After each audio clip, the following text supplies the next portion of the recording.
صباح الخير. النهارده اول يوم رمضان. كل سنه وانتم طيبين. اول حاجه، هل انتوا واخدين بالكم انه الطرح على فم مختلف؟ بس يعني حاولت انه اداري رقبتي، وبصراحه مش حاسه شكلي متقبلاه خالص، بس قلت يعني خلاص خلينا نحاول، مش مشكله بقى. مش مهم اتقبله دلوقتي او لا، يعني لغايه ما اتعود عليه. بس كل سنه وانتم طيبين. النهارده اول يوم رمضان، مش متخيله. لغايه امبارح المغرب كده كنت حاسه ان الستيل يعني مش حاسه رمضان قوي. بس من بعد اول صلاه تراويح حسيت انه واو، ده رمضان اخيرا. كل سنه رمضان كنت بحس انه ايه، انا عايزاه يغير فيا حاجه. كل سنه بيحصل فعلا، بحس ان انا بكتسب حاجه جديده في رمضان. فالسنه دي انا اتمنى ان انا اوصل لكده، اني اكتسب حاجه جديده في رمضان، وانه يكون فعلا احسن، ويكون شهر ديتوكس كده لكل السنين او كل السنه، انه اي ذنب انا عملته فيه او كده. فاول حاجه انا ناويه ابتديها في اول يوم رمضان، انه اعقد النيه انه اكون شخص احسن، واعقد النيه انه ابذل كل حاجه ممكن اقدر اعملها في انه اكون احسن، وانه اتقرب لربنا اكتر. وتاني حاجه ناويه اعملها انه اجدد التوبه بتاعتي على كل حاجه انا عملتها، او حتى كل حاجه ممكن اعملها وممكن اضعف عليها او اضعف فيها، يعني اجدد التوبه بتاعتي. أم، بعد كده بقى طبعا هيبقى فيه ورد يومي. للأسف يعني أنا هيبقى معظم اليوم شغل شغل شغل شغل شغل، فهعمل كالآتي. الشمس كل شوية عمالة تروح وتيجي. هعمل كالآتي، إنه الورد اليومي هيبقى هعمله فترة الصبح وفترة بالليل، لأنه مش هقدر أعمله بعد كل صلاة، لأنه الصلاة يا دوبك هاخد الصلاة على طول، لأنه هتبقى في الوقت بتاع الشغل، فمش هقدر أقرا في النص. وبس في حاجة كمان عايزة أعملها، السبحة بتاعتي. كان أنا جبت لكم السبحة، تمام؟ هبقى دايما لابساها، وكل يوم هختار ذكر معين. مش هقول غير الذكر ده، بس مش هقول كتير ان انا عايزة اعمل عدد كتير، قد ما انا عايزة استشعر الذكر ده بطريقة مش طبيعية. يعني سبحان الله مثلا اقولها احسها انه سبحان الله فعلا على كل حاجة، تمام. والنهاردة أول ذكر اخترته، الذكر المفضل ليا دائما وأبدا، هو لا إله إلا أنت سبحانك إني كنت من الظالمين. الذكر ده مرتبط معايا كده بحاجات تحفة. أوكي، أول حاجة الذكر ده سيدنا يونس كان بيقوله في بطن الحوت. وقصة سيدنا يونس كلها أصلا بالنسبة لي أنا بحبها بطريقة مش طبيعية. ليه؟ لأن أولا أنا حيواني المفضل على وجه الكرة الأرضية كلها الحوت. أنا بحب الحوت بطريقة مش طبيعية، مش بطريقة مش طبيعية. بحب الحوت، بحب أسمع أصوات الحيتان. قد إيه الحوت كبير، عظيم، مخيف. أوكي، ففكرة قصة سيدنا يونس إنه إزاي بني آدم كان عايش جوه بطن الحوت طول الفترة دي، وهو مش عارف إذا كان ممكن هيطلع من بطن الحوت ولا لأ. يعني ازاي، هل هيفضل مكمل فيه ولا لا؟ هو كل اللي هو بيعمله ان هو بيستغفر ربنا على ذنب هو عمله. هل هو متخيل انه ممكن يطلع منه ولا لا؟ طب عارفين كده، مثلا لو انت متخيل ان انت هتموت، بس الموت عمال يحصل بالبطيء، وانت جوه بقى معدة الحوت، والحمض بتاع معدة الحوت عمال يأثر على جسمك، وصوت البحر والضلمة اللي مش طبيعية.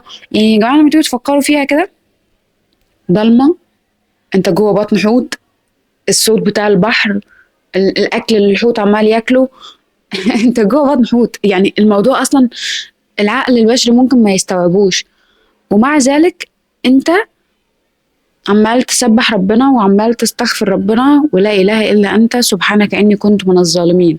انت مش بتقول حاجه غير كده. هل عندك يقين ان انت تخرج ولا لا؟ انا مش عارفه سيدنا يونس ساعتها كان عنده يقين انه ربنا هينجيه منها ولا لا، بس ربنا كان بيقول ولولا انه كان من المسبحين للبث في بطنه الى يوم يبعثون. فاللي هو انتوا متخيلين؟ يعني ده كمان يخليك تفكر انه لو انا سيام مثلا عندي سيتويشن في حياتي انا مش حباه، وحاسه ان انا ترابد، او ان انا محشوره في السيتويشن ده فتره زمنيه معينه، وانا مش عارفه اخرج من السيتويشن ده، مش عارفه اعمل ايه، حياتي ما فيهاش اي تغيير. فلولا ان انا اسبح، ولولا ان انا اذكر ربنا واستغفر، كان زماني او هفضل في السيتويشن ده الى ما لا نهايه. الشمس راحت تاني. ف قصة سيدنا يونس بالنسبة لي تحفة، يعني ما شاء الله.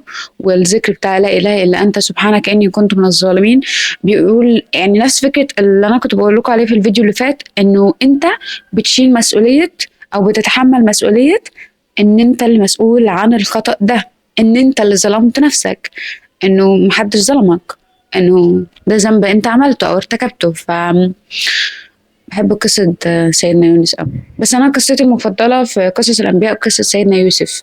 بس كذكر بحب ذكر لا إله إلا أنت سبحانك إني كنت من الظالمين بتاع سيدنا يونس. زي ما قلت لكم أنا بحب الحيتان أوي. فالمهم النهاردة اليوم كامل هيبقى لا إله إلا أنت سبحانك إني كنت من الظالمين. اوكي، اخويا كان جاي بيكلمني فاضطريت اقفل.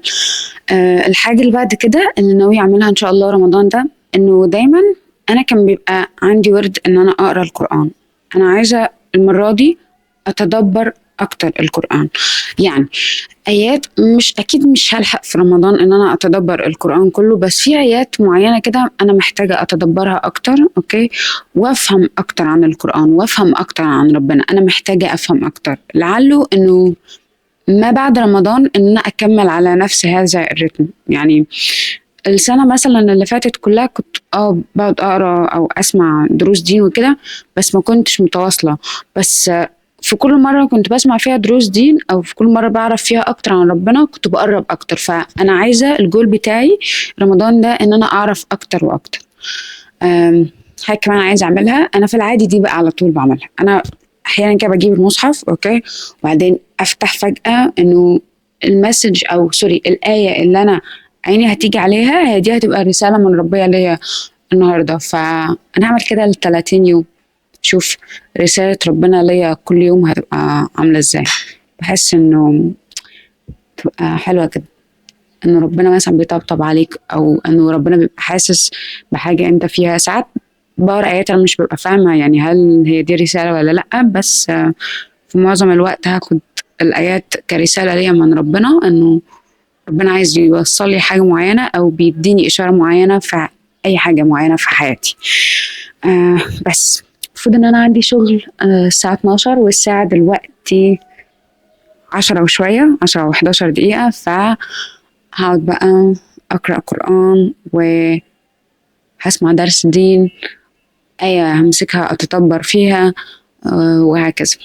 للأسف بقى لأنه بقت اليوم عندي شغل كتير قوي. رمضان انا عندي شغل كتير قوي، مش عندي يوم اجازه غير واحد بس. اوكي بس.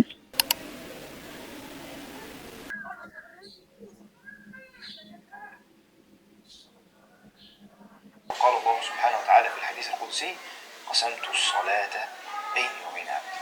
انت مستحضر ان دي الصورة الوحيدة اللي لما بتقرأ آية يرد الله عليك. يعني مش موجود سورة الكهف، مش موجود سورة يوسف، مش موجود سورة البقرة، سورة الفاتحة فقط. حينما تقول الحمد لله رب العالمين يقول الله سبحانه وتعالى حمدني عبدي. الرحمن الرحيم يقول الله سبحانه وتعالى أثنى علي عبدي.